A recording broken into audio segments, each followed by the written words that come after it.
ನಿಮ್ಮ ಬಸವ ಗೋಶಾಲೆಯ ವಿಶೇಷತೆ ಬಗ್ಗೆ ಹೇಳೋದಾದ್ರೆ ಯಾಕೆ ಸರ್ ಆಕ್ಚುಲಿ ನೀವು ವಿದೇಶದಲ್ಲಿ ಕೆಲಸ ಮಾಡ್ತಿರುವಂತದ್ದು ಯಾಕೆ ನಿಮಗೆ ಒಂದು ಗೋಶಾಲೆನ ತೆಗಿಬೇಕು ಅದರಿಂದ ಅದರಿಂದನೂ ಒಂದು ಸಣ್ಣ ಪುಟ್ಟ ಆದಂತ ಸಮಾಜ ಸೇವೆ ಮಾಡ್ಬೇಕು ಅಂತ ನಿಮ್ ಮನ್ಸಿಗೆ ಬಂದಿದ್ದಾದ್ರು ಹೇಗೆ ಸರ್? ಇದು ಯಾಕಂದ್ರೆ ನಾನು ಈಗ ಇವತ್ತಿನಲ್ಲ, ನಾನು ಸಣ್ಣವ್ರು ಇರ್ಬೇಕಾದ್ರೆ ಅಂತ ನಂದು ಡ್ರೀಮ್ ಇತ್ತು, ಕನಸಿತ್ತು. ಓಕೆ ಅವಾಗಿಂದನೂ ನನಗೇನಿತ್ತು ಅಂದ್ರೆ ನಮ್ದು ದೇಸಿ ಹಸುಗಳಂತ ಒಂದು ಏನಾದ್ರು ಮಾಡಬೇಕು ಅನ್ನೋದು ಅಂತ ಹೇಳಿ. ಅದೇನಾಗುತ್ತಾ ಅದು ನಾನು ಈ ಹೊಲಕ್ಕೆ ಇಲ್ಲಿ ಬರ್ಬೇಕಾದ್ರೆ 1984ರಿಂದ ಬರಾಕತ್ತೆ. ಓಕೆ ಅವಾಗಿಂದನೂ ನಾನು ಕನಸು ಕಂಡು ನಮ್ಮ ಅಜ್ಜ ಇರ್ತದ, ನಮ್ಮ ಅಜ್ಜಾರು ನಾವು ಅವ್ರದ್ದೆಲ್ಲರದು.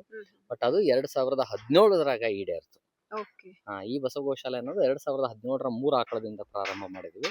ಈ ಹೆಚ್ಚು ಕಡಿಮೆ ನಮ್ಮ ಕಡೆ 180 ಆಕಳು 184 ಆಕಳು ಇದೆ ಸರ್. ನಮ್ಮ ಕಡೆ. ಸೊ ಪ್ರತಿಯೊಂದು ತಳಿಗಳ ಬಗ್ಗೆನೂ ಒಂದಷ್ಟು ಮಾಹಿತಿ ಕೊಡ್ಬೋದಾ ಸರ್? ನಮ್ಮಲ್ಲಿ ಮೇನ್ಲಿ ಅಂದ್ರೆ ಬರೀ ದೇಸಿ ಆಕಳ ಅಷ್ಟೇ. ನಾಟಿ ಹಸು ಅನ್ಬೋದು, ದೇಸಿ ಆಕಳ ಅನ್ಬೋದು, ನಮ್ಮ ಉತ್ತರ ಕರ್ನಾಟಕದ ಜವಾರಿ ಆಕಳ ಅನ್ಬೋದು. ಎಲ್ಲ ಪ್ಯೂರ್ ಜವಾರಿ ಆಕಳನ್ನ ಅದಾವು. ನಮ್ಮಲ್ಲಿ ಇರು ಮೇನ್ಲಿ ಬ್ರೀಡ್ಸ್ ಬರೋದು ಏನ್ ಸಾಯಿವಾಲ್ ಬರ್ತೈತಿ, ರಾಠಿ ಬರ್ತದ, ಗಿರ್ ಬರ್ತದ, ದೇವಣಿ ಬರ್ತದ, ಕಿಲ್ಲಾರಿ ಬರ್ತದ. ಸರ್ ಒಂದೊಂದೇ ಹಸುಗಳನ್ನ ತೋರಿಸ್ಕೊಂಡು ಮಾಹಿತಿ ಕೊಡ್ಬೋದಾ? ಇಲ್ಲ ಐತಿ ನೋಡ್ರಿ, ಇದು ದೇವಣಿ ಇಲ್ಲಿ ನೋಡ್ತಿಲ್ಲ. ಇದು ದೇವಣಿ. ಇದಿರೋದು ಎಲ್ಲಪ್ಪ ಮಹಾರಾಷ್ಟ್ರ, ಉದಗೀರು, ಲಾತೂರು ಆ ಭಾಗದಾಗಿಂದ ಆ ಕಡೆಯಿಂದ ಇದು ಬರ್ತದ.